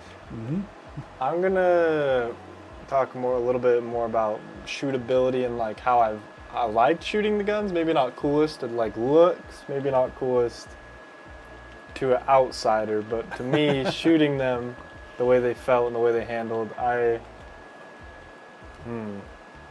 recently fixed up a couple of my great grandpa's rifles, and we shot them, me and you. Those are really, really amazing guns just to see how they worked and see how the old mechanisms is a Winchester model, or excuse me, a Remington Model 10. It's pretty cool how it comes apart. It comes apart really easily. It's bottom ejecting shotgun. Just a really interesting mechanism, and it would. When I was shooting it, it was a super, super long barrel, and it did not feel like a 12 gauge. It felt really nice on the recoil to me. It felt really, except for the bruise it gave you. Yeah, it felt very accurate. I was not ready for that. I really like that one. And other than that, Logan has a Romanian, I think it is a Romanian Draco that's 9mm, and that gun is so fun to shoot. It feels like nothing. It feels the lightest recoil. You can keep a lot of your shots on target, or successive shots on target, really easily. Love that gun. That's pretty cool. All right, Logan, what's your gun you shot? You're just like, oh, that is so awesome. I love a good MP5. I love the roller delayed system in them. They're so smooth to shoot. I wouldn't say it's like fun. It's a cool gun. My dad he did have a 50 cal for a while. He ended up selling it for money, but bullets were like $20 for a box, and it was like crazy. No, it was way more than that. I'm pretty sure. Probably 20 it's like bucks a round. $6 a bullet. I'm pretty sure. But that gun was pretty cool. Shooting that. It was loud too. I was like, oh geez. And seeing like all the dust just fling up, I was like, definitely a core memory growing up. I was like, that's pretty sweet. But yeah, I'd have to go with like the MP5. That roller delayed system is just so smooth. I want to try a full auto MP5. I know they have one at TNT. I just haven't rented it. But I really should, honestly. I've shot an MP9, but not a 5, and it was pretty dang fun. It was full auto. It was with at the time the captain of the chief of police. He took us up to the policeman's firing range, and he just let us go to town. That's sweet. And it was really fun. It felt powerful, but he had the coolest little Tommy gun. It had a big drum on the top, and it was a drum-fed Tommy gun. Shot 22 rounds, and it was just laser focused because there's no recoil. Yeah, and you just cut out little targets, and it was pretty wild. These were actually really popular, obviously, like in gangsters and stuff. He's like, but because they're so easy and accurate, you could pock a old police cruiser really quickly with any these bad dudes back in the day. And he's like, they had to outlaw them.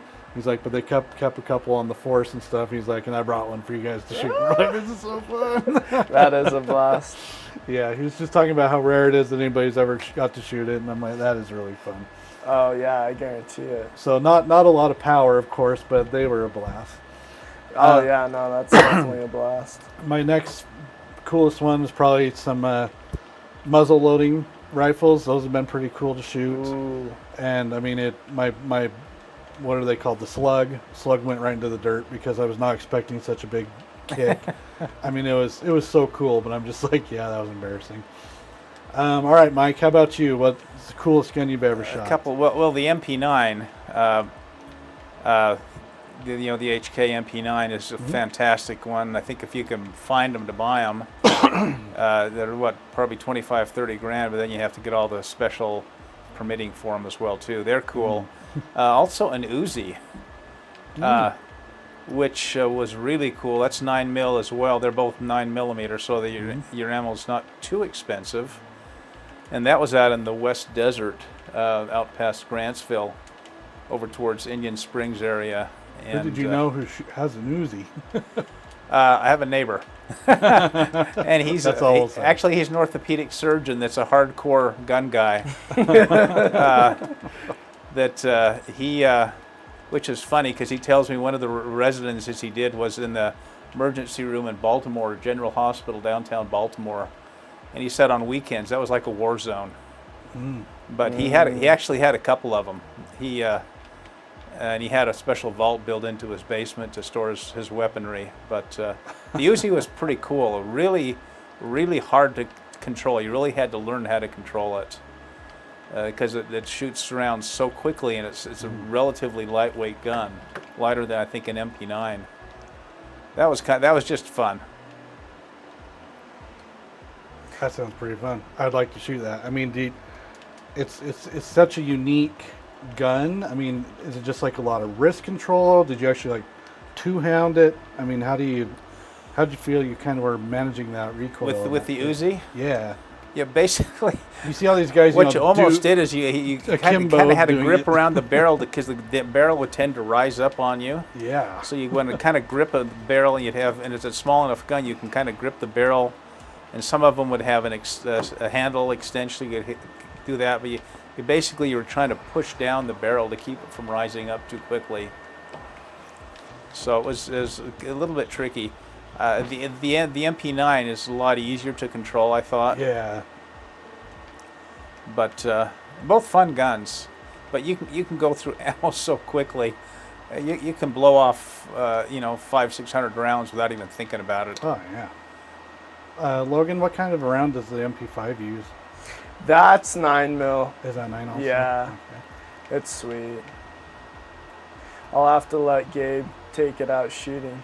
You guys can all shoot that. That'd be pretty fun. Where do you guys like to go to shoot? We'll go out by the Morton Salt. That was kind of like the home base for a while, but then we started venturing out like all around. We were going up in the Uintas a little bit this summer. That was pretty fun. Out kind of by Strawberry and stuff, but what was it? White Rock. We went out there recently, I think. But Was that Stansbury Island you were going out and by Morton? Yeah, that's pretty cool. Classic spot. It's a blast out there, honestly.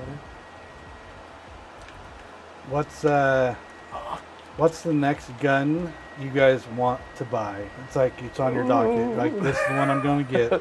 I'm saving up for this. It's a good question. I think at this point I want to start building a long-range DMR kind of rifle. Wow. Maybe a 30-aught or 308, excuse me. 308, yeah. AR style rifle, something like that. Okay. Logan? It's a good question. I'm pretty content with my guns right now, but I don't know. I'd probably just upgrade my sniper right now. I have like a Christensen Arms 6.5 Creedmoor right now, but I haven't really done too much shooting long range yet. But I want to get into that a little bit more for sure. The bullets are just way more money. Oh, yeah. It's ridiculous. So, speaking of ammo, where do you guys like to buy ammo? I know where Mike likes to get his. Why don't you tell us where you like to buy it? I get like daily emails from Palmetto State Armory. They have pretty good deals. They got At least on shotgun shells. They have insane deals on shotgun shells. Who's that? Palmetto State Armory. Oh, Palmetto, yeah. Yeah, and they have really pretty quick shipping too. I like that about them. It's like a week or so, and yeah, they just have like a box of 5 shotgun shells for $2 or $3, and Really? I'll just grab a couple of them. Is that bird shot or? It's buckshot. Oh, cool. Yeah, they'll have really good deals on buckshot and slugs there. But I don't know. I need to find a better place to get 5.56 ammo. I haven't bought too much in bulk yet, except at gun shows. You might want to try the one that I use. I think it's called Freedom Munitions. Freedom Munitions. They're up in Idaho, I like that. and that's where I get almost all my 9mm from. And I have been buying 5.56 and 2.23 there as well too.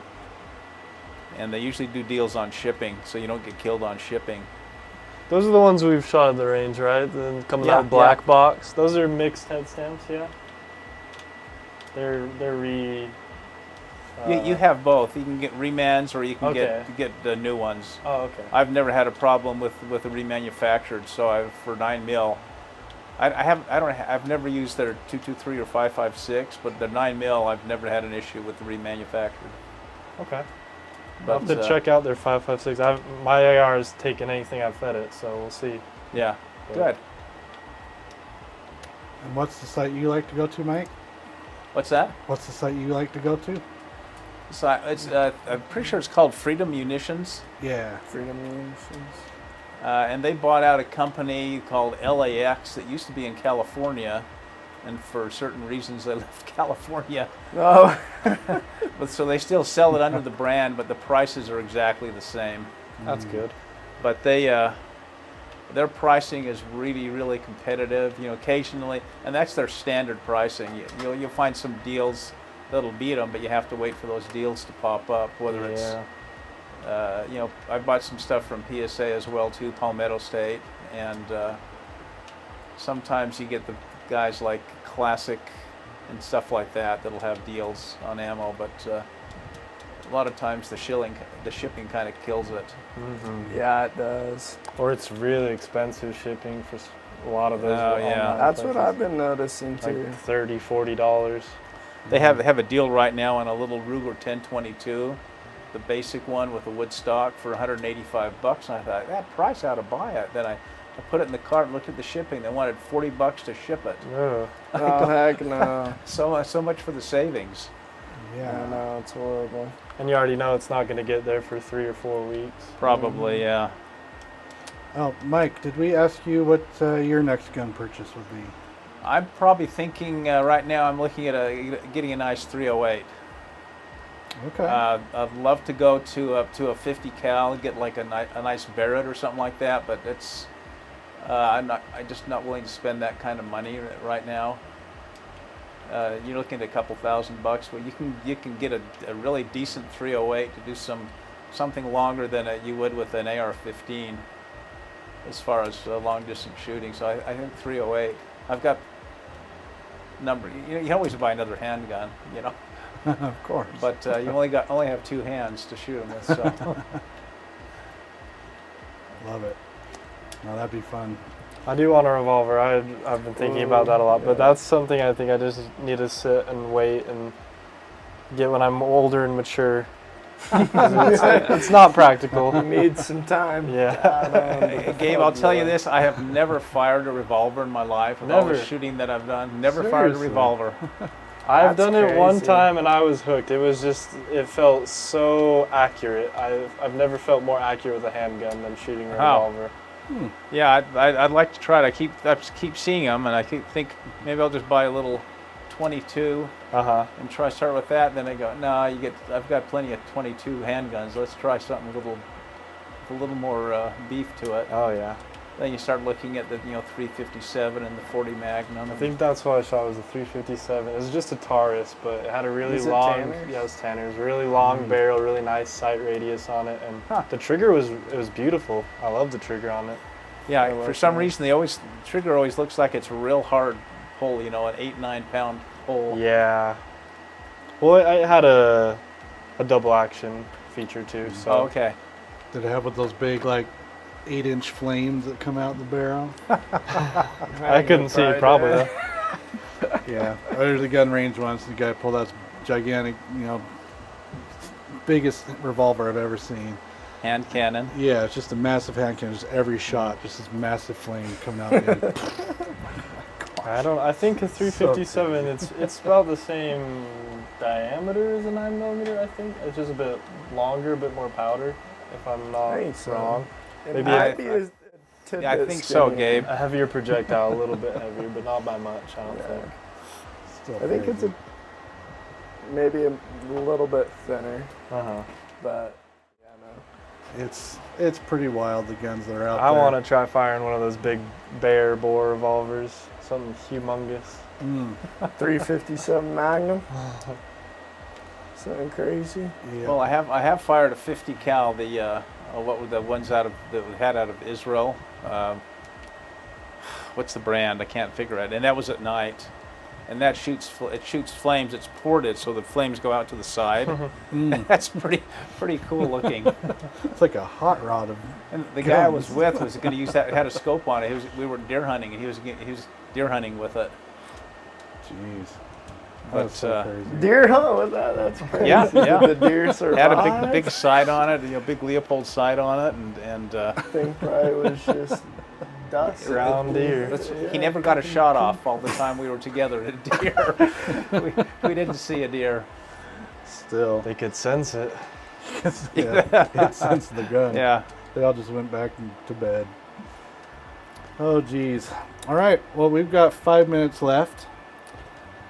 We've hit all the questions. You guys had such great answers, great insight. Thank you so much for coming out. Do we have any final last words? Gabe, give us your final thoughts on the state of our wonderful country. Maybe your hopes and dreams that everything will just be peaceful. I think that is everyone's hope and dream. Talking about all this stuff it's the worst case scenario. It's not what you need to be thinking about every day. You want to be able to believe. Everyone wants to be able to believe that we can work together, and we can. If you are not an evil person, if you approach people with good intentions and you make good connections and you build a community, even if after society has fallen, you still have your community that is people that you trust. Mm-hmm. Love it. Logan, how about you? I hope people can just see that your fellow American isn't necessarily your enemy. Just, remember, it's not like these guys, your neighbors, they're not your enemies at all. Like everybody can be buddies, but I think we just need to keep a level-headed mind.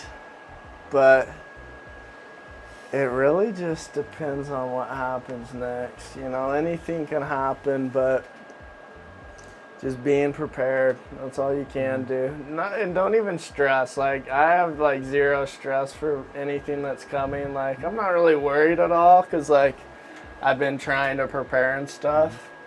But I think just like a message for the youth, we gotta fix these things in America, and we're gonna be the generation that has to do it. So just being as strong and capable as we can become and being good role models for the youth, I think that's gonna be key, because a lot of the social media, you see all these people doing drugs, taking steroids to lift weights, trying to become Hulk, and it's you're gonna have all these kids idolizing drug addicts who aren't gonna live the best lives. But just having a message for the youth and be a role model to all my 18, 19-year-old, 21-year-old guys.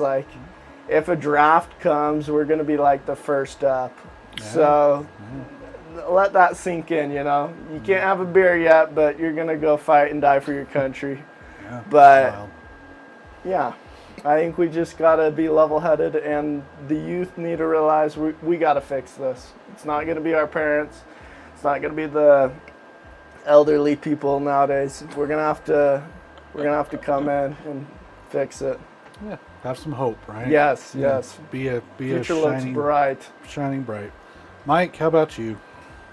With the words of wisdom from the older generation. Well, yeah, you say, Logan, you're talking about the elderly. You're not elderly. No, you're seasoned. I think, you have to develop, work what you can to make your neighborhood safe and your city safe. Definitely. And, try to get the right people in the office to take care of us, but at the same time, be prepared. Make sure you have some food, so you're not a liability to your family. I think You know. that's the main message I've wanted to say today is that no one's coming for you. At the end of the day, prepare like you're on your own because that's all Yeah. you've got at the end of the day is yourself to prepare for Yeah, yourself. and if you don't use it, great. You know, unless you just want to try it out. But boy, if you don't have it, you could be in real trouble if you needed it, even just for a couple of days. Yeah. Even if you had a little flood and you had to pack up and leave, you know, don't depend on someone else to provide food for you for a couple of days, or shelter, or you know, some water to drink. Be Yep. prepared. Yeah. And I think that's a lot of what people, you know, they think end of days, it's not going to be a zombie apocalypse. It's going to be people turning on each other because they just are scared. They don't know what to do. But if you have communities, if you have support, remember you're not alone. Everybody's, you know, in the same situation, and just be prepared. I mean, we've got land, we've got fields out here, we've got a school down here that if we had to, we could tear up the grass and plant crops to feed the whole neighborhood. You know, I mean, there are options and alternatives out there to just violence and senseless panic and freaking out. So I think if, you know, like you said, Logan, just be a good example, be prepared, like Mike said, and Gabe, I mean, just be ready, but be kind, be, you know, show love, compassion before anything else. And I mean, that's probably something I hear the least from all the presidential candidates right now, how much they love to hate on each other, but you know, where's the hope in their message? Where's the you know, yes, we are America and we can do better because we're kind of failing each other already. Let's get a candidate in there who will actually help us be better Americans. So that being said, thank you for joining us on the show tonight. Thank our awesome family and friends for joining us. It's been a wonderful night, and we will see you guys next week. Thanks for joining us on the GamerDad Talk Show. Bye-bye.